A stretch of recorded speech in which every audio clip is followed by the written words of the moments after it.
Very good morning friends. நான் ஈஸ்வரி.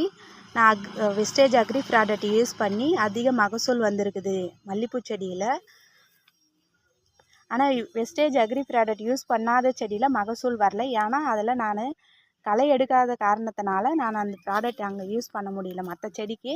ஆனால் use பண்ண செடியில் மட்டும் அதிக மகசூல் வந்திருக்குது. அதனால் நல்லா இருக்குது ப்ராடக்ட், வாங்கி யூஸ் பண்ணுங்கள். யூஸ் பண்ணாத செடியும் நான் வீடியோ எடுத்து காமிக்கிறேன் உங்களுக்கு. Very good morning friends. நான் மகசூல் வராத செடியை காமிக்கிறேன்னு சொல்லியிருந்தேன். அது இந்த செடி தான். அதாவது ப்ராடக்ட் யூஸ் பண்ணாத அக்ரி ப்ராடக்ட் யூஸ் பண்ணாத செடி இது. பாருங்கள், அதிகமாக துளிரும் வரல. மகசூலும் எங்கேயோ ஒரு சில மகசூல் தான் வந்திருக்குது. செடியும் துளிர் வராதனால செடியும் பெருசாக வளரல, சின்னதாகவே இருக்குது. அதனால் அக்ரி ப்ராடக்ட் நல்லா இருக்குது. அதாவது வெஸ்டேஜ் அக்ரி ப்ராடக்ட் சூப்பராக இருக்குது. அதனால் வாங்கி யூஸ் பண்ணுங்கள்.